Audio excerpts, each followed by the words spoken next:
Yes, right. All Irish are patriots. Welcome to the Northeast Philadelphia History Network. My name is Fred Moore, and I'm going to introduce Bob Fanelli. I met Bob, maybe 10 years ago. He was interested, asking me about the pastor here, Samuel Jones, who was a pastor during the Revolution and for 50 years surrounding the Revolution. And kind of stayed in touch.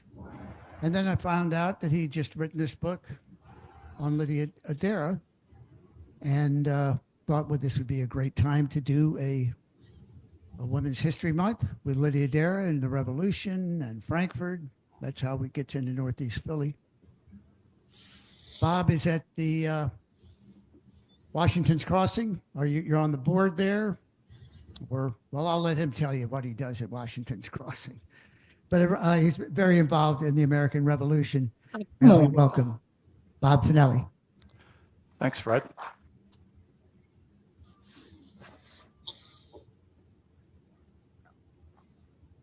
Got it. And I think I can just advance the slides by hitting the space bar, I think, right? I'll try it. We'll do it. There you go. All right, good. We're good. Thank you.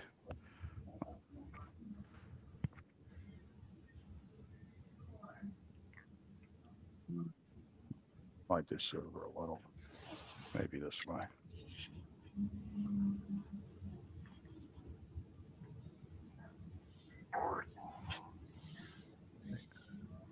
Just an announcement, if you want, please ask questions through the chat. I'm talking to the people out in Zoom land. There's about 50 people out in Zoom land, and there's about 30 here at Pennypack Baptist. So put your questions in the chat, please. Thank you. Got a laser pointer here. Yeah, good. Okay, are you able to hear me okay? All right, thanks. Hey, thanks very much for having me here tonight. This is a great honor to talk in this wonderful historic site. It goes back to the 17th century in Philadelphia, about as early as you can get. I just want to say that Northeast Philadelphia has a special place in my heart. When I was a little boy, 6 months old, my parents moved into a brand new brick row home in the 6600 block of Walker Street. And I went to first grade at St. Tim's, and you grew up there, 6644. We probably knew each other. That's so funny. So I went to St. Tim's. I would cross Frankfurt Avenue twice every day, to school and back. And Northeast Philadelphia is a really cool place. And so I'm really happy that you guys are keeping its history alive and making people aware of it. Tonight I'm going to talk about a remarkable Philadelphia woman named Lydia Darragh and the story that she left behind. So I'm going to start out by showing you Darragh Street. Some of you are probably familiar with this. It runs from about Meadow Street in Frankfurt all the way up almost to Cheltenham Avenue, but Cheltenham Avenue doesn't go through anymore. It stops at the cemetery there, which is called Cedar Hill Cemetery, right? And you can, let me see if I can move this, yeah. So this is the northern end of Darragh Street, and it was named in 1877 for Lydia Darragh, the woman we're going to talk about tonight. And it was named for her at this time because people suddenly became very aware of the what took place in Philadelphia during the American Revolution at the centennial, the 100th anniversary, and now we're at the 250th. So Darragh Street was well named. It runs parallel to Frankfurt Avenue, and it turns out that Lydia Darragh was active right around here. So in order to talk about her, I'm going to first give you Lydia Darragh's legend, which many of you may be familiar with, and I'm just going to kind of synopsize it. This is the most famous image from the old days of Lydia Darragh giving secrets about the British Army to an American officer, an American intelligence officer. This was published in 1845 and Godey's Ladies book, and it got extensive play throughout the country, and people were very aware of who Lydia Darragh was in the past. So um, let's talk about her story.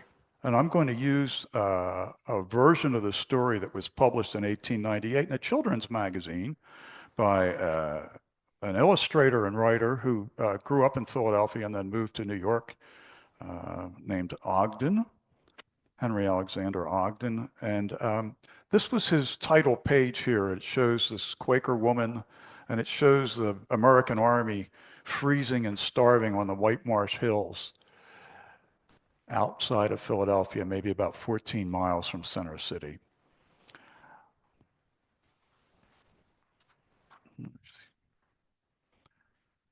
And the story goes that the British took over Philadelphia in 1777 after the Battle of Brandywine, and they headquartered themselves in the city, and General Howe's headquarters were right across the street from where this woman, Lydia Darragh, lived. She was a Quaker. She lived there with her husband and a couple children. And when they took over this house across the street, they needed a place for special meetings. And so they took over one of her rooms in her house. And the British would often meet there. One night in December of 1777, the adjutant general, the man who managed the affairs of the army, the British Army, came to her and said, I'd like you to put your family to bed early and make sure that everybody's out of the way because we're going to have a special meeting in that room tonight. And Lydia Darragh said, okay, I wonder what that's about. And sure enough, she decided she would eavesdrop on this meeting to find out what was going on. She listened in and she heard the British talk about their plans to march out of Philadelphia by night and surprise Washington's army out on the White Marsh Hills and destroy it. And she said, wow. So she went to bed, very agitated, went back to bed and waited for them to come and wake her up and let her out of the house. So she could let them out of the house, put out the candles, put out the fire and all that, lock the door. And when they came and knocked on the door, she pretended to be asleep. And it wasn't until the third knock that she got up and said, oh, sorry, I was asleep. And she let them out. And then she spent a very difficult night wondering what should she do. She was a Quaker, so she was against war and against bloodshed. And she was also a very tender-hearted person. And she couldn't stand the idea that she knew that this terrible event was going to take place and she might be able to stop it. Not only that, but she had a son who was an officer in the American Army out here on the White Marsh Hills. So she had an extra motivation to want to somehow intervene, and she didn't know what to do. She finally decided during the night that what she should do is go out and warn the Americans. And she didn't want to tell her husband about it because he's a very talkative man and she was afraid he might reveal the secret accidentally. The penalty for espionage at the time was death by hanging. So not a pleasant thing. Nonetheless, she told her family that she needed to go out to Frankfort to the old mill out there for flour. She took a bag with her, took it to the mill along the Frankfort Creek, and left it there with the miller to be filled. And then she went out in search of the American outposts. And she met a man, a cavalry officer named Charles Craig, captain of a troop of the 4th American Light Dragoons. And to him, she revealed her secret. And he took off immediately to warn Washington and his general staff that the British were going to come out and they should be ready for them. In the event, the British did march out on December 4th, 1777. They marched out to Chestnut Hill initially. They maneuvered around for a couple days because they couldn't find a good place to attack Washington's army because he was prepared for them. All his guns were ready, all his people were ready. And finally, on December 7th, they did a little night march down back to Germantown and then back out to Abington that Bob Bradley here spoke about in December. And they couldn't surprise Washington's army there either. So after a small battle at Edge Hill, they marched back into Philadelphia. And this image shows General Kniphausen of the German army that was allied and auxiliary with the British out here at the Battle of Edge Hill. And at the very top, you can see where it says Edge Hill there. So this was the Battle of Edge Hill. The British were stymied. They were frustrated. They marched back into the city. And when they got back, Lydia Darragh was very quiet, waiting to see what would happen. And sure enough, the adjutant general came to her when they got back and said, I need to talk to you. He interviewed her and said, were all of your family asleep? Because I don't know how Washington could have found out what we were going to do. Somebody must have talked. The walls must have ears. And she said, all of my family was asleep. And he said, well, I know you were asleep because when I came to wake you up, I had to knock 3 times to wake you up. She's a Quaker who values truth, and she didn't want to lie to him, so she didn't say anything. She just let him draw his own conclusions. And he said, well, we ended up marching back like a parcel of fools. And she just didn't say anything at all. And so they didn't find out what she had done.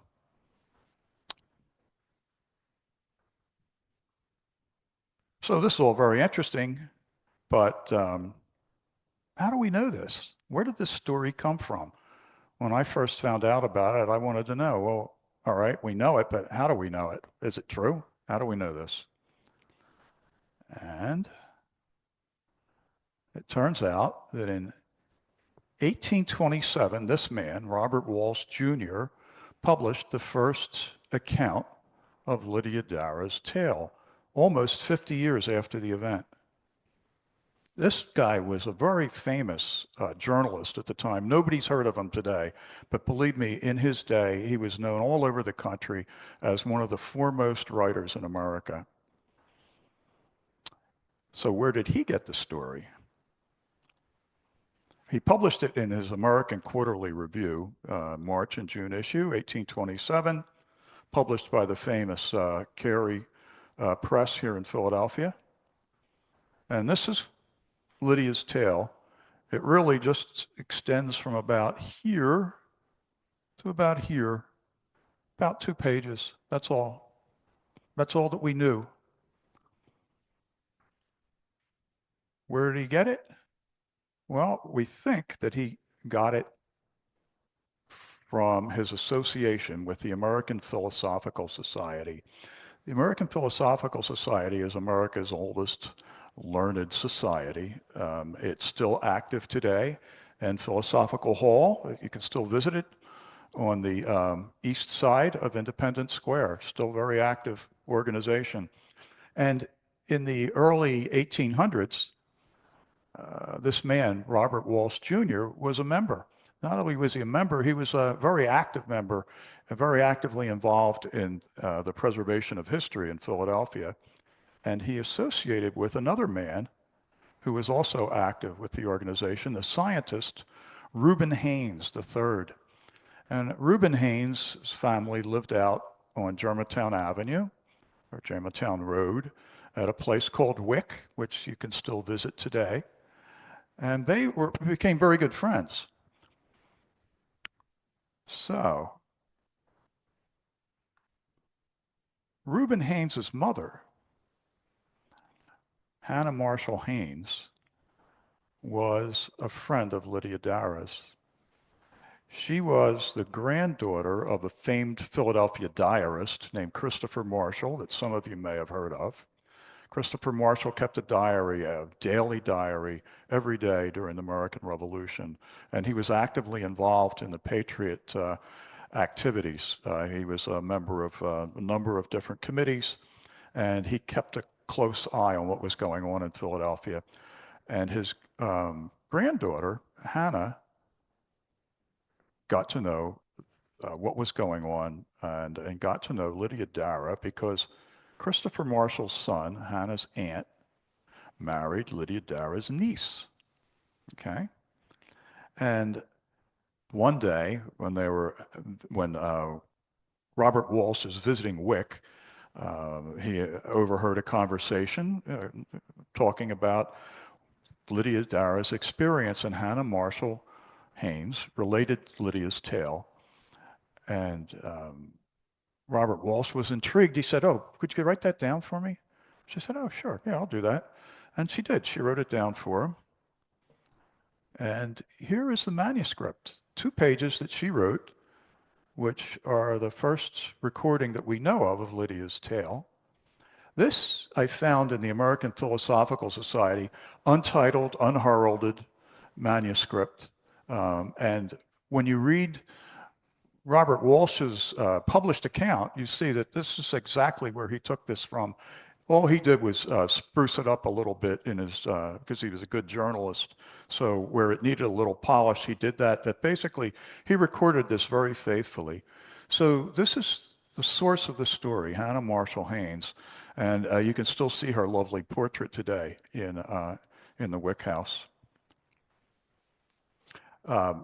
She knew Lydia because Lydia came out to her house when she was a girl of about 12 years old in 1778.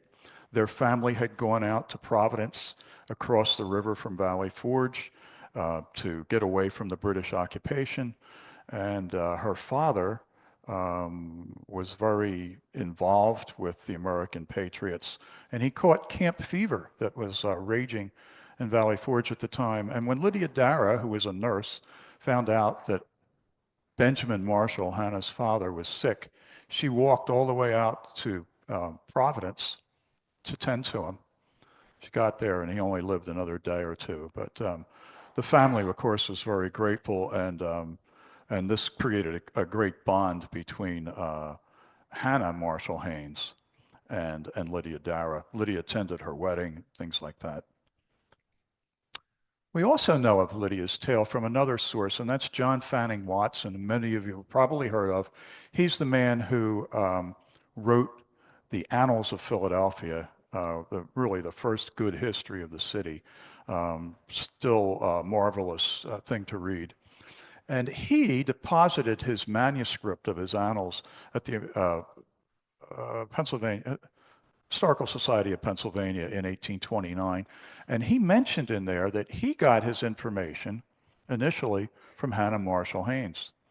So that was how I found out about her.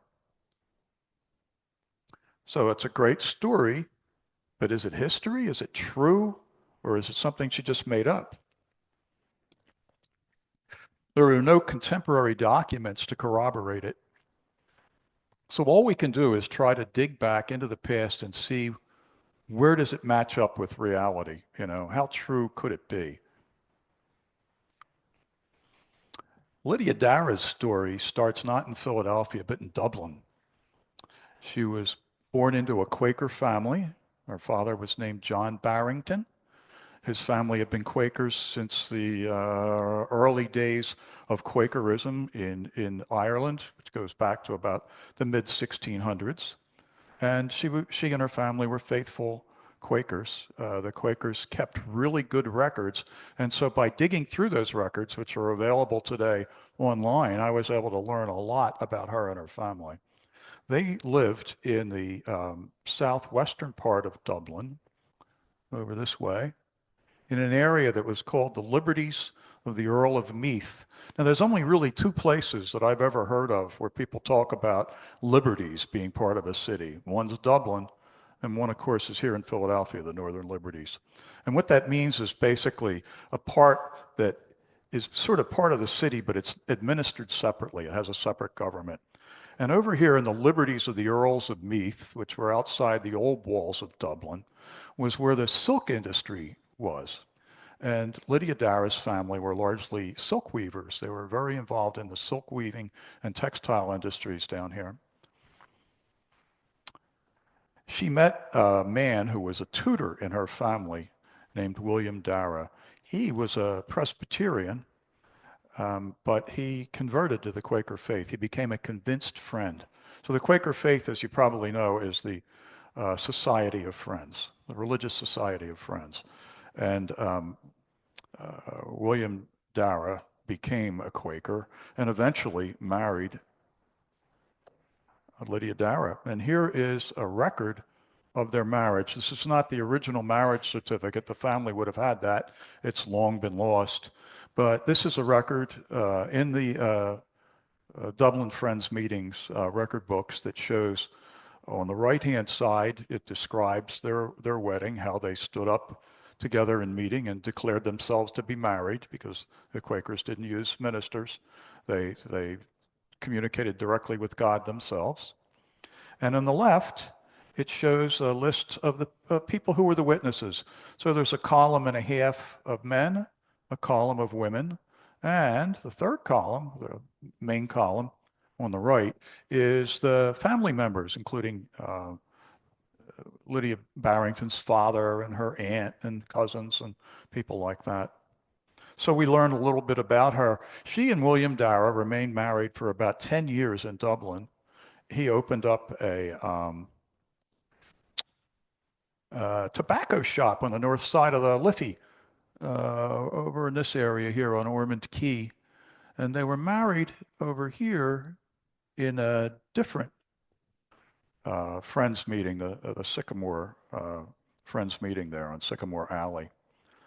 So they were married in 1853. They had 6 children by 1763, only 2 of whom were still living. And they had heard good reports from family members who had come to Philadelphia that Pennsylvania was a great place to become prosperous.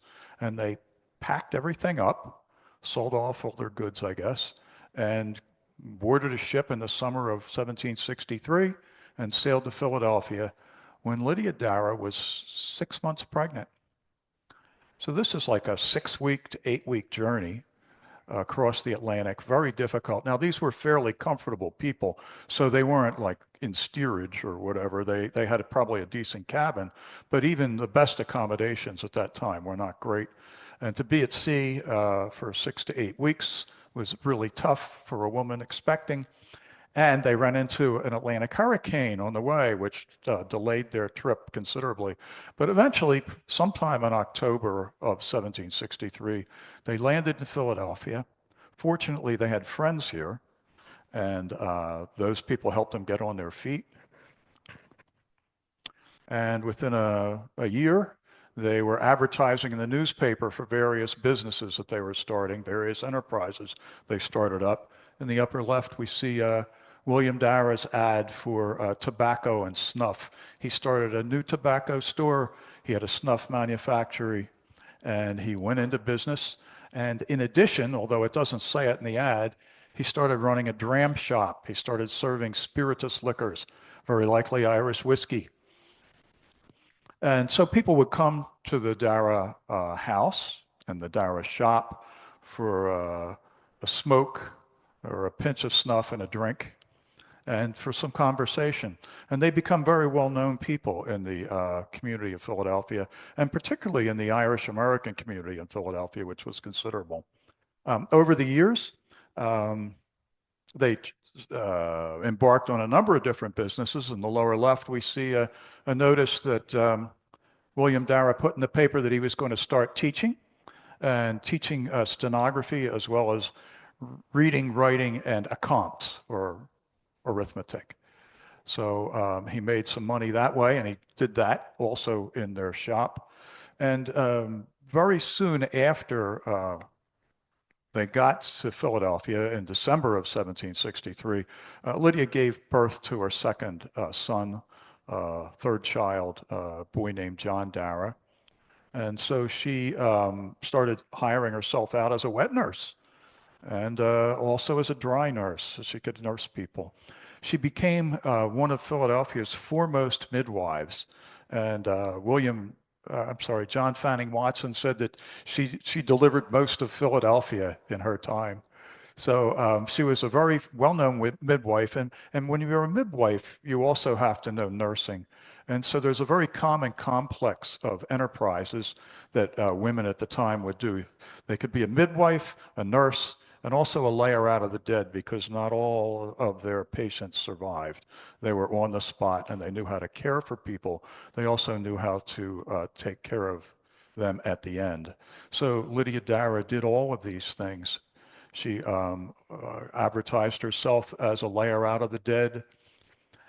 And when she moved in 1777 from her main place, she let people know that she was moving to the corner of Dock Street and Spruce. Okay, so she moved to Second and Spruce Streets. Um, at this time, as Philadelphia started to change and people started to become dissatisfied with British rule, a number of Irish Americans who were closely connected to Lydia Darragh began to become active with the resistance to Britain. Among them were Christopher Marshall, whom I mentioned earlier, who became a patron to the Darragh family. He was the father of their niece, and they became closely connected and good friends. He was pretty prosperous, and he provided them good advice and sometimes financial and legal assistance. Another man, and the guy in the middle here, is a man named Blair McClenachan.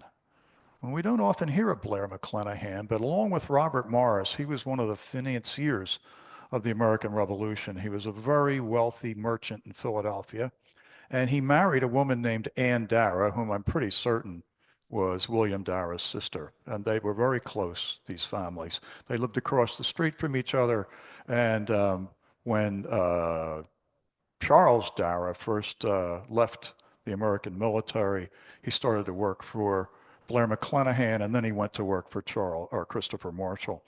And then another Irish linen merchant became their landlord for a number of years, and that's Thomas Barclay. So their ears were being filled by their close associates with bad things about the British government. And so at this time, the Quakers, not only do they have a testimony against war, but they really try to not become involved in the things of the world. And as the revolution was growing and the tumult was growing, they advised their members of the Friends meetings to stay out of the fray, okay? But the Darragh family was hearing from their friends that this was an important thing. This is the house they moved into in 1777 that was across the street from what became General Howe's headquarters. John Fanning Watson had this watercolor done in 1828, and you can still see the building. It was a very famous and unusual looking building with a big balcony on the second floor and storefront down below. Here's what it looked like by about 1860. The house had been cut in half. The balcony's still there, and you can still recognize some of the features, but boy, did it change. It didn't last much longer than that. Across the street from her was one of Philadelphia's most famous and wealthy men, John Cadwallader, and he had built a really nice house on South 2nd Street. He became a general in the Pennsylvania militia, and he was drilling people on his backyard as they got ready for the contest with the British. He was with Washington out at White Marsh in 1777 when the British took over the city, and they took over his house, his headquarters. And here you can see on the left, where this one arrow is, you can see John Cadwallader's properties. And across the street on the right, you can see the Benjamin Locksley house. He was the owner who rented that house that I showed you to the Darragh family. And look at this, running right up the middle of the street is Little Dock Creek. So people said that the Darraghs and the Cadwalladers lived directly across the street from each other, but some people in the family said almost directly, and here's why. If you left the Cadwalladers' front door, you couldn't just walk across the street to Lydia's house. You had to go north on 2nd Street until you got to the head of the bridge, turn around, walk the opposite direction, cross the bridge, turn around again, and then walk up north again on South 2nd Street to the Locksley house. So that's why people said that they lived almost directly across the street. Nonetheless, when the British came, General Howe initially took over the house, And then after the Battle of Edge Hill, he moved to what's now called the President's House at, what's that, 6th and Market? 6th and Market. And probably you've heard that it's been in the news quite a bit lately because there is a commemoration of Washington's slaves there that was taken down and then restored by court order recently. Anyway, when Howe left, then General Kniphausen moved into the house, and he was the Darragh's neighbor for the rest of the next 6 months of the Revolution. Now, let me catch up here. Okay, so this shows, this is a map that was done by John Montresor, who was the chief engineer of the British Army at the time. And you can see down here in the lower area where Darragh's house was located. And then if you look up, all the way up 2nd Street, you come to this row of redoubts and entrenchments where the British Army put up defensive lines to keep the Americans out of the city. And they had all the troops out this way, ready to respond if the Americans should attack. And let me show you a little closer view. They flooded the creek here. Not the Cohocquannock, it's the Cohoxing Creek. They dammed it up to create a moat in the area where the two main roads that came into the city converged. This is the Germantown Road coming from the northwest and the Frankfurt Road coming from the north and the northeast. You can see as you look at this image, you can see some defensive works. And you see these little chevrons, they mark where the gates of the city were. So they weren't gates that you would open and close. They probably just had like a barrier, but they had troops posted there, and they would check everybody who was coming into and out of the city for contraband and to see whether they were spies or what.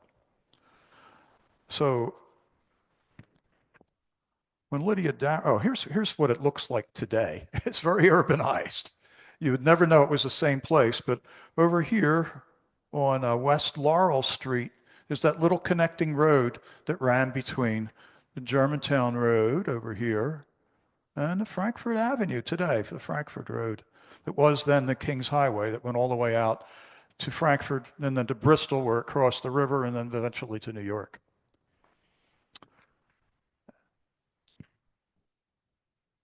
In order to get out of the city, you needed a pass, but they were easily found. Now, Lydia's tale says that she got her pass from General Howe, but everybody knows that General Howe was not going to be dealing with hundreds of housewives every day who wanted to go and find food.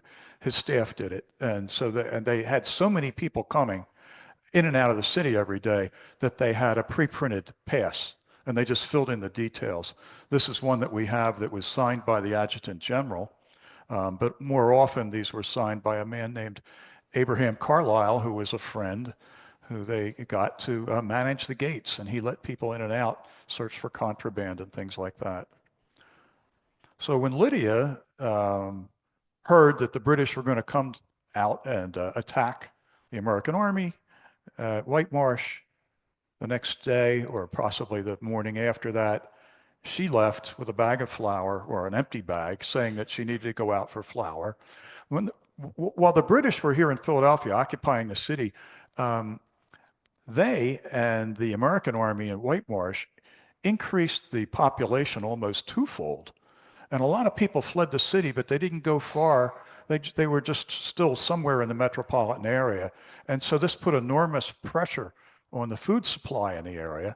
The British were not worried about feeding civilians. They took care of their own people. They didn't even take care of the Hessians too well, much less civilians.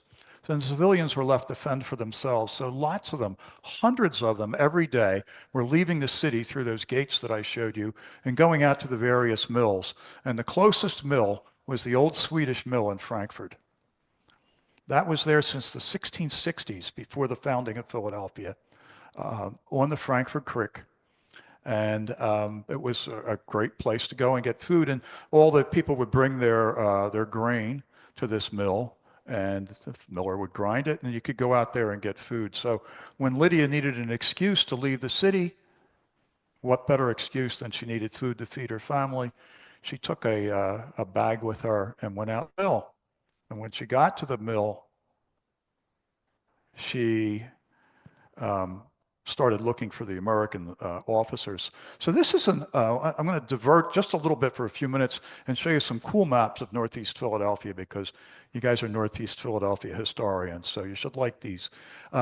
This is from John Hill's map that was made in 1810. And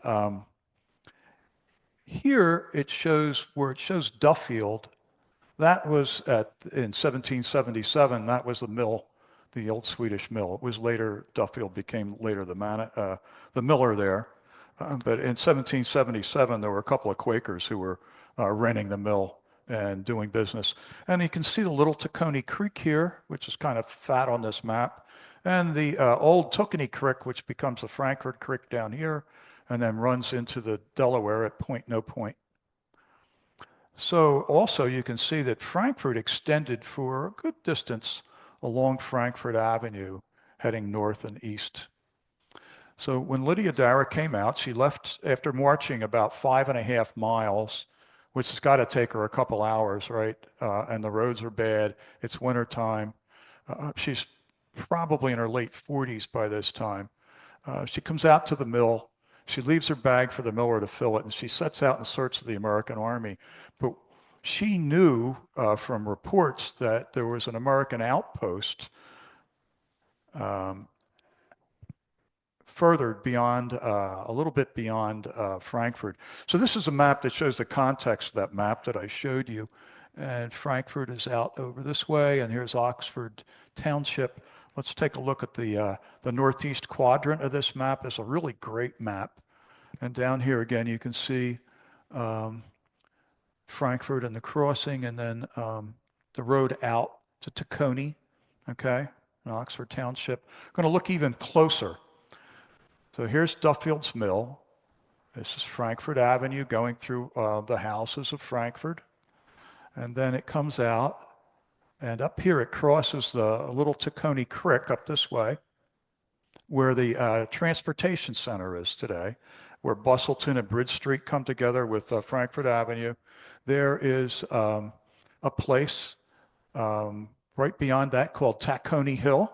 I think we can see it even a little closer here. Okay, so here's Tacony Hill.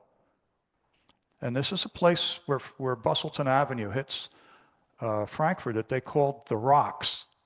And this was where the Americans' cavalry kept an outpost. This is probably where she met Charles Craig to tell him that the British were going to be coming out. And this is pretty cool. So you can see this like in 1810 or 1808, that there's a set of properties that have been divided off of Frankfurt Avenue already. And if you look at the map today, you can see these right here. So here's the Cedar Hill Cemetery, Bustleton, the Transportation Center, the Rocks, and you got this set of houses here that are still there, still large properties. And here's what they look like from the air. And two of these houses go back all the way back into probably the late 18th or early 19th century. They're still standing. So this is another view of the entrenchments and redoubts, the defenses of Philadelphia in 1777. And so Lydia Darragh would have walked from her house down here all the way out through the gates and eventually out to Frankfurt. When she told her story, she said that after she got back, after she carried this 28-pound bag of flour back to the city, 5.5 miles, try that sometime. After she came back to the city, she waited up that night to hear and see the British march out. And she said the British Army, she heard it march past her house. Well, if, where is this? If the army was all mostly posted up in the north, How did she hear the army march past her house way down in the south? Well, it turns out there was one regiment that was south of the city, the 49th Foot, and they were there to guard and support what was called the old battery. So there were defensive works down there where there were cannon to try to keep enemy ships away. And they marched past her house. So it turns out that the story that she told us seems to be true in that, at least in that aspect. So after the event, okay, years later, Lydia became a member of a group called the Free Quakers. Many of the Quakers were read out of meeting or disowned because they sided with the Americans and actively supported the military in throwing off the British yoke. And so gradually, a lot of those people were excommunicated if you were a Catholic, disowned if you were a Quaker. And there were a lot of them. So they decided that, they still wanted to worship in the way that they were accustomed to. And they formed their own group and called themselves the Free Quakers. And they started to worship together. And the interesting thing was, the Quakers are pretty demonstrative people. You might think of them as very quiet, but they're very principled. And they like to make sure that people are doing things the right way. And they often are very active and very demonstrative. And so when the Free Quakers started to meet, where did they start to meet? They started to meet directly across the street from the Quaker meeting on Pine Street in the house of a man named Samuel Wetherell. And so every Sunday, as people were going to meeting in the Southern District at the Pine Street meeting, they would see this other group of people going into this house. So Lydia and William Darragh were among those people, even though they hadn't been disowned yet, who joined in with their friends and neighbors and relatives to worship across the street from the Pine Street meeting. And so eventually, the Philadelphia meeting disowned them because they said, well, you're no longer part of us. You're not acting like you're part of us. And they disowned them. But Lydia Darragh was a faithful Quaker, and we see her signature here on an epistle that was written in 1786, I think. I can't quite see it. Sorry. Let me look. 1785. They sent this epistle to the another dissident Quaker group up in New England who had also separated from the main meetings. And and it was a religious thing, and she signed it. She signed it at the very top of the woman's column. And you can see that she was quite literate. Her signature is quite clear. Her daughters also signed it. And interestingly, you'll see Susanna Darragh, her youngest daughter, signed it. And her daughter Anne Darragh signed it. But she spelled her name a little differently. And that's because in the 1780s, she married a man named James Darragh, who spelled his name differently. And then he died, but she kept that name. So that's why it looks a little different there. The Free Quakers built themselves a meeting house at Fifth and Arch, which is still there. It's administered by the National Park Service today. The Free Quakers still have an active organization, although that's no longer a religious organization. It's a sort of a family and a friends organization, but they're still around. So all we have of Lydia Darragh are two places where she signed her name, this one and on her will. Other than that, we don't have anything she wrote. We only have a couple of comments that people made about her and a couple of dry records here and there. She did this, she was here, she was a member of that. So how do you wring meaning out of this dry stuff, this dry paper? How can we know what she was like, what kind of a person she was? When you start putting all these different things together and the different little comments that people made about her and the different things that she did, we learn a couple things about her personality. One, she was an intrepid woman. She had nerve and she was active. She had agency. She made things happen. If something needed to be done, she was going to do it. And oftentimes, her husband, who comes across as kind of a mild-mannered, weak kind of guy, she was the one who was making things happen for the family. And this is nowhere more obvious than when she walks out to inform the American army, potentially on the pain of death, that, that the British are coming to get them. She was also a very tender-hearted woman. So she walked out miles to the area near Valley Forge in the frozen roads in January of 1788 to try to take care of a man that she knew was ill out there because she felt for their family. And they said in their writing, in their diaries, that there was never a more tender-hearted person and caring person than Lydia Darragh. And in her obituary, very few women at the time in the 18th century got an obituary in Philadelphia newspapers, but hers was published in multiple papers because she was so well known and so well loved. And again, they talked about how she took care of not just the well-to-do people, but the poor. So we know that she was a tender-hearted person and a determined person.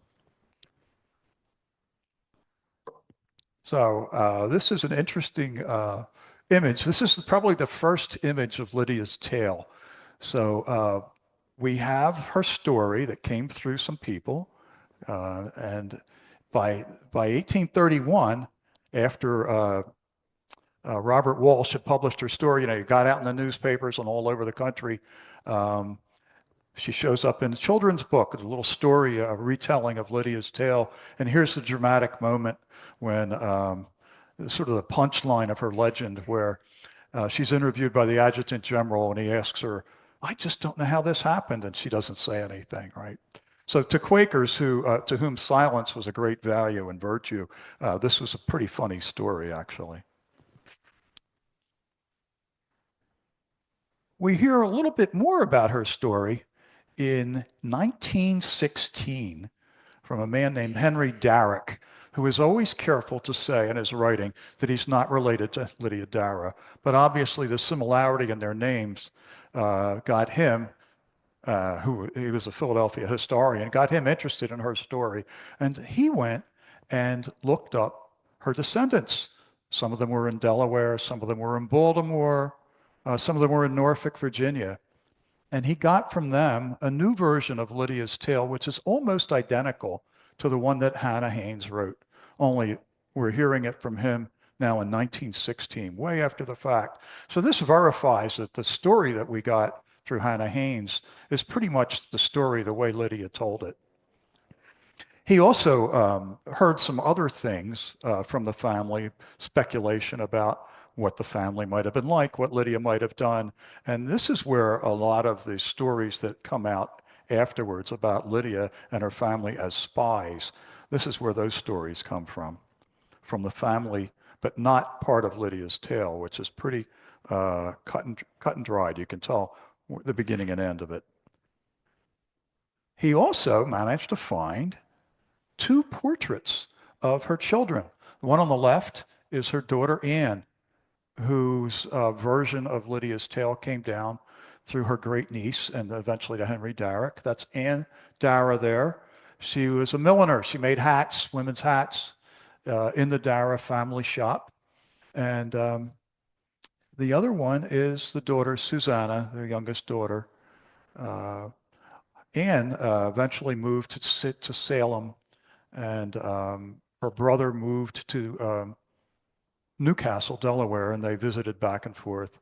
Anne lived until 1840, and she was able to tell the story to one of her great nieces who preserved it. So, interesting. Today, if you look on the internet, there are all kinds of visuals that tell us about Lydia's tale, some of them going back to the 19th century, some of them quite new, and it's a very popular topic. The Franklin Mint for the bicentennial created a commemorative medal of Lydia warning Charles Craig, Captain Charles Craig, that the British were going to be coming out. Really cool little thing. Lots of pictures of her doing her eavesdropping, and some of these you can see are now created by artificial intelligence. So the story stays alive today.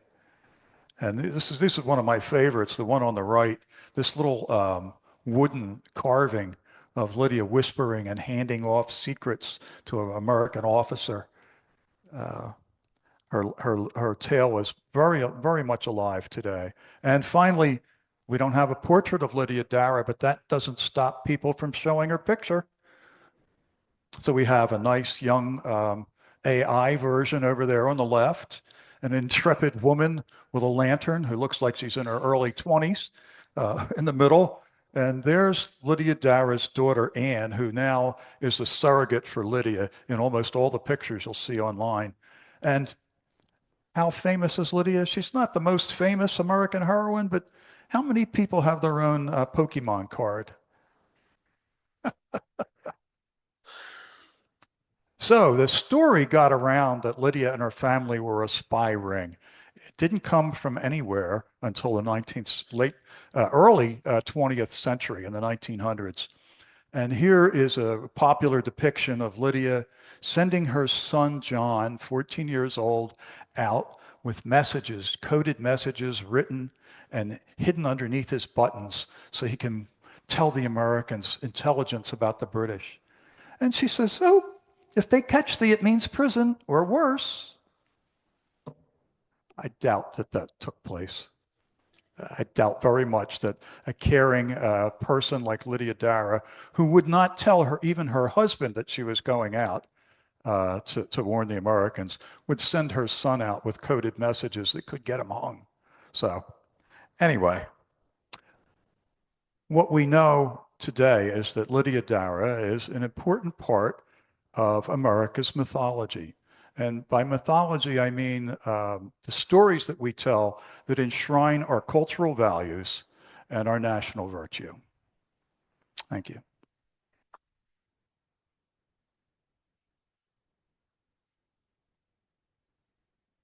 I have a question. Yeah, The Rising Sun Tavern yeah, somehow comes in, but you didn't mention it. yes. So the Rising Sun Tavern comes into the story in a funny way.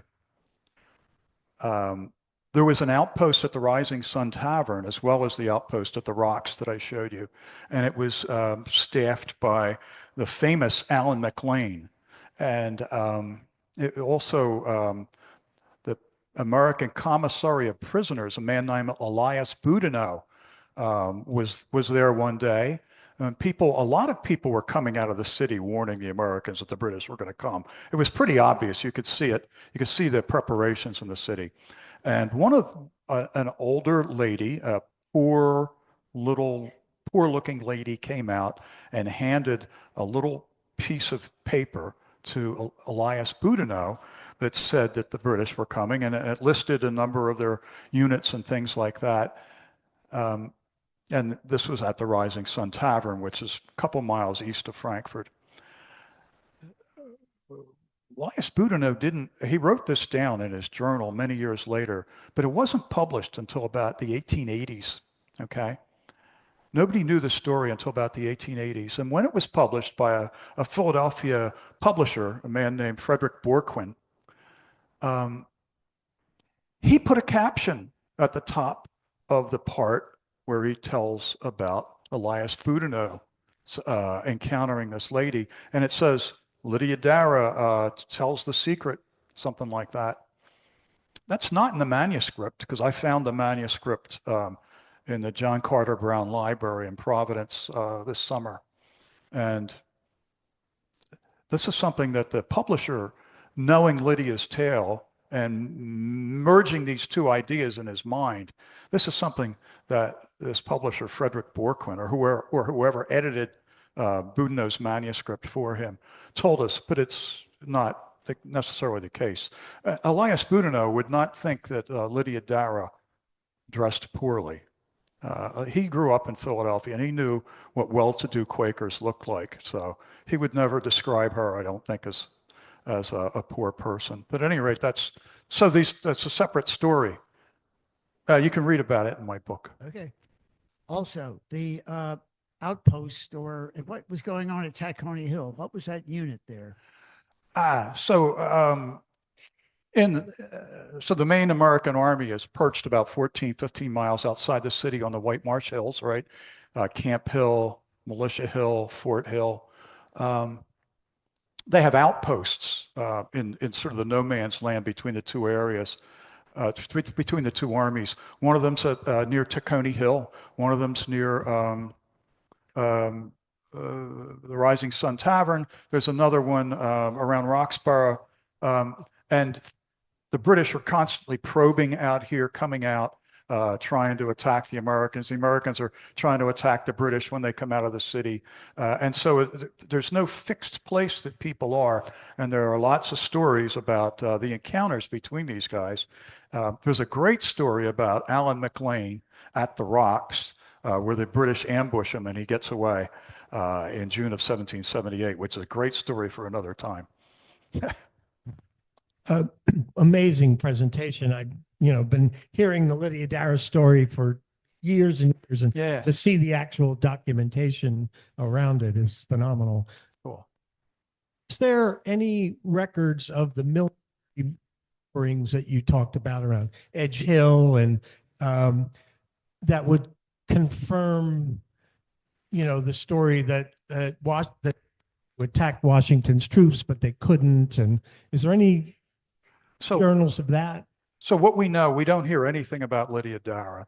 Right. What we do know from a bunch of different sources is that word was leaking out of the city, a lot of it coming from women, people coming out to get food.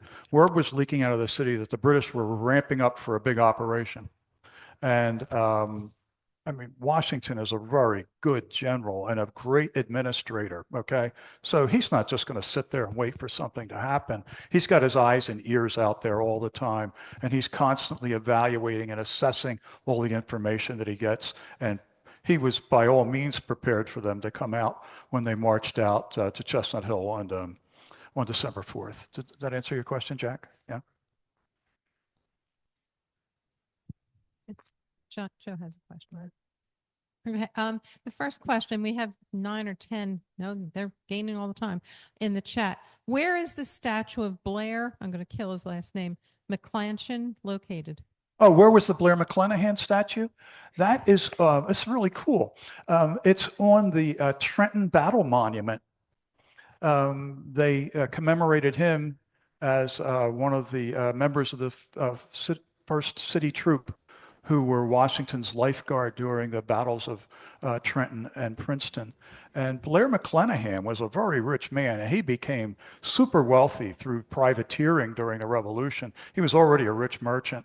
And he served as a private in the first city troop. And when they did the battle monument, somebody got an image of him, and I've never been able to track down where the image came from, but they got an image of Blair McClanahan and made this wonderful statue to him. So there's him and another guy flanking the door to the monument. Worth seeing.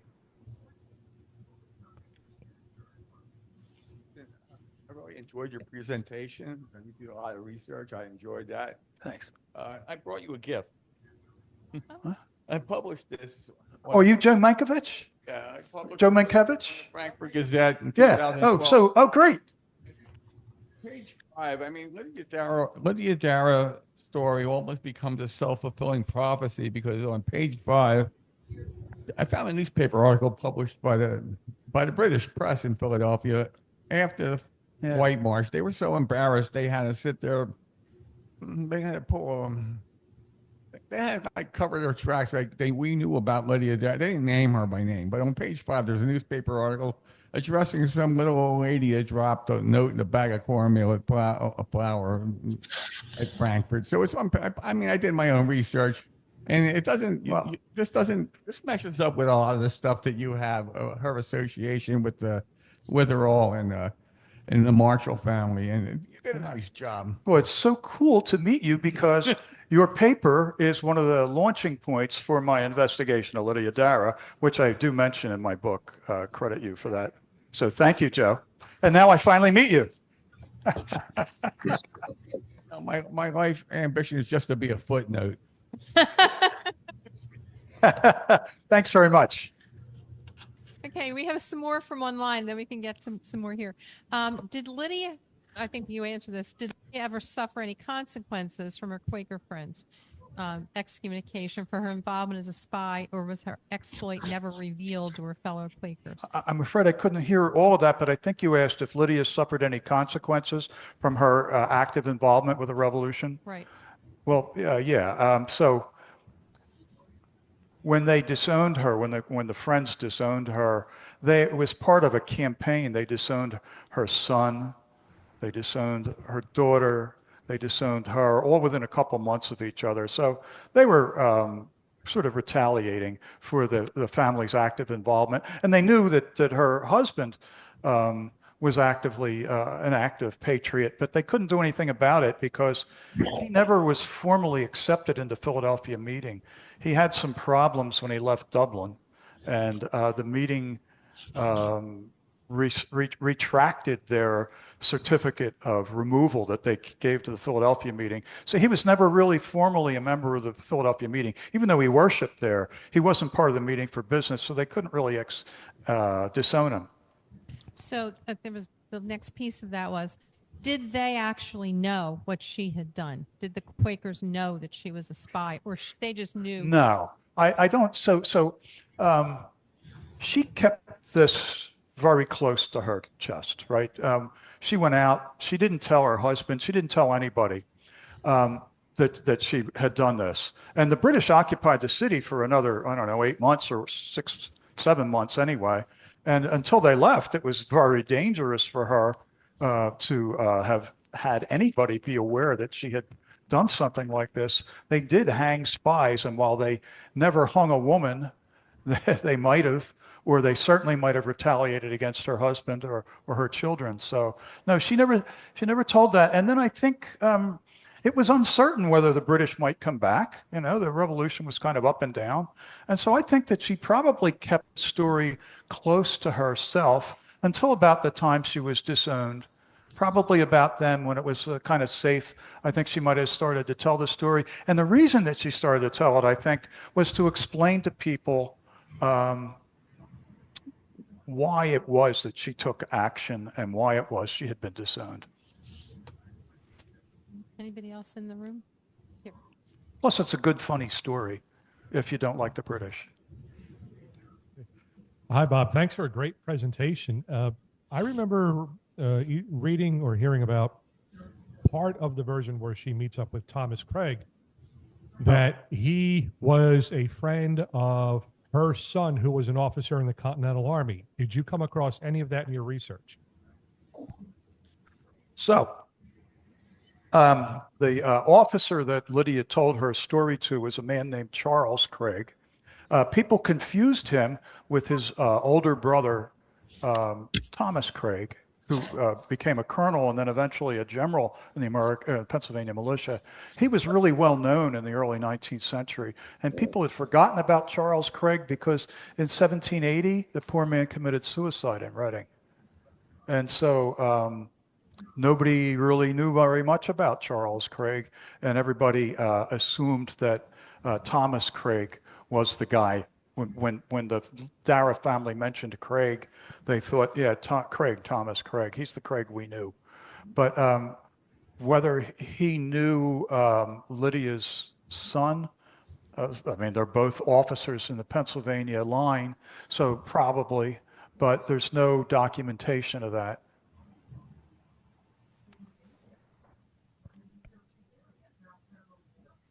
Can't stop. I did actually lopped a third of the book off to get them to publish it because it was kind of long. And I'm looking to rejigger that a little bit and publish it maybe in another year or so. It talks about the evolution of the story during the 19th and 20th century, which was fun too. Just because it talks about all these Philadelphia characters who, who were telling the story. So.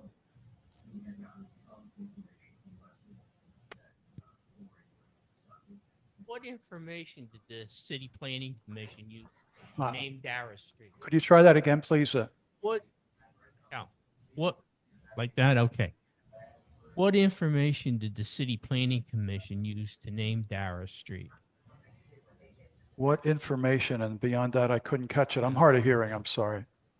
What information did the city planning committee use to name that section of street Darragh Street? To call it Darragh Street? Oh, I think they just used the popular publications about Lydia's tale. And however, there must have been some word circulating about her going beyond Frankfurt. That's what I think. So they might have known, somebody might have known something about the rocks. And we got a comment here. So there's a book out. Bob Alata wrote a book on mermaids, naming of streets. Oh yeah, Alata's book. Naming of streets, and in there, I believe he says they named it Darragh Street there. Yeah, that's it's how I know. Close to the area where she made the transfer of information. Yeah, I mean the street is right near. It parallels Frankfurt Avenue. It's right near the mill, and it comes out to the area where the American patrols were. And so you mentioned this great book about Philadelphia streets. I can't remember what it's called. The man's name is Robert Alata. Came out in the 90s, and it's about all the Philadelphia street names, if you can find it. Mermaids and something. Cool book. Very good book. Okay, we have something else from online. I've read an account that said Lydia passed her information on to Elias Boudinot, who recorded the encounter in his journal. Do you have any information? Elias Boudinot's journal. Yeah, that's what I was talking with That's answering Fred's question about. So if you look in the book, I actually publish Elias Boudinot's account and talk about his manuscript and then the published versions and how they're confusing. But so our questioner can find that in your book. He needs to buy your book, right? Got it. Next, where were, and that you showed this a bit too, maybe they want it a little more tight. Where were the British readouts located on today's map? So where were the British lines? Where was the British line? Hold on a second. I'll give you one of the good maps here. So this one shows pretty well. The British lines are around Callaghill Street today, okay? And there are a series of 11 redoubts, 10 over here and 1 down here, guarding the middle ferry, which was, I guess, like Market Street, High Street, where it crossed the river. And they had you can see the different regiments, the numbers of the regiments that were manning these redoubts and lines. Okay. All right. This one I think is funny, but we'll see. Were the Irish immigrants predisposed to not liking the Brits? Were they ever? Yes. So it's an interesting thing because Lydia Darragh's family originally were English, but they came to Ireland in like the 16th century, early 1500s, as part of one of the early plantations. And so they were English, and they were against the Celtic people there and Gaelic people. But gradually, every wave of English people and even Scottish people who comes to Ireland becomes more Irish than English. And the English don't treat them well after a generation or two, and they become resentful. It's still a problem. Yeah. This is a little bit of an ad from one of our Tom O'Donnell, maybe. Donnelly. Tom Donnelly. Tom Donnelly, I'm sorry. Thank you. Is teaching a class through Manor College Continuing Education on March 18th about the last stand of Gaelic Ireland, and it costs $20. And actually, that kind of fits in with the plantations and the different English groups coming into Ireland in like the 1600.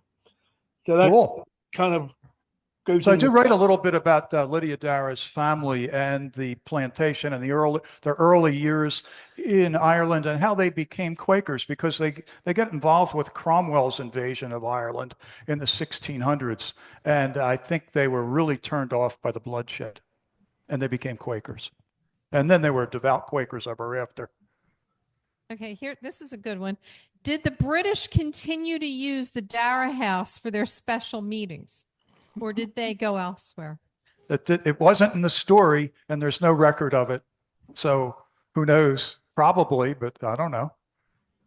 Oh, well, you know what? Probably not so much, because immediately after the Battle of Edge Hill, Hal transferred his headquarters to the what was John Penn's house, which became the president's house today, which was a much bigger house, closer to the lines, and it was also right next door to Joseph Galloway's home. And Joseph Galloway was the man he appointed to manage the city for him.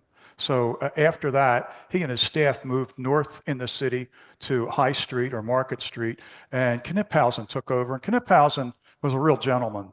He took care of that house very well. That's nice. I'm not sure you're going to know the answer to this, but why has Philadelphia adopted the Darragh, Darrah, spelling for the street instead of the way Lydia spelled? Yeah, well, I'll tell you what. So, anybody who does genealogy or history after a little while knows that there is no one fixed surname spelling if you get back before the 20th century. And oftentimes her story was written that way. But I use the GH spelling because that's the way she signed her name and her husband did. But the original story that Robert Walsh published has the H spelling, which is probably where the city got their information. Okay, and this seems to be the last, which is, do you have any info about the school that was named for her in Fairmount? There was a school named for her. It's in like Francisville, right? In North Philadelphia, just above Fairmount. So they named that school for her in 1928 or so. During the sesquicentennial, I guess it was the 150th anniversary. They had a big thing in Philadelphia.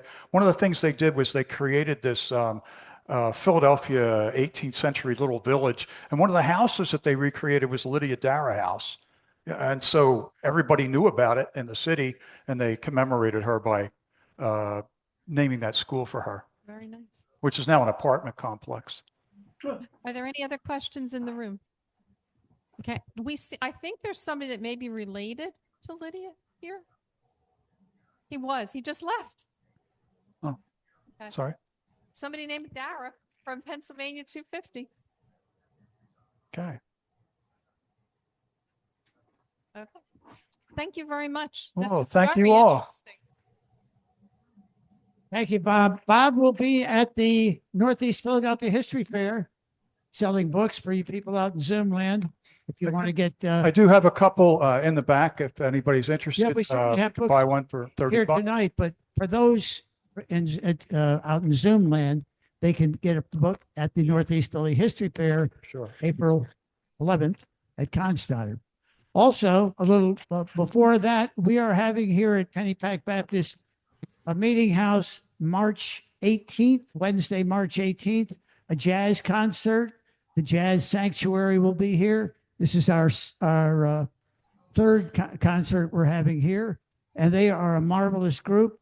The concert is free, but a donation is certainly not going to be turned away. So that's March 18th. I'll send out a email on that. That's March 18th. Then our next meeting here for the Northeast Philadelphia History Network is April 1st, April Fool's Day. Walt Lafty will be giving a talk on the Civil War burials in cemeteries in Philadelphia. There are 6 or 8 here or 10. How many are there? 10 Civil War burials here. 7. See you next month.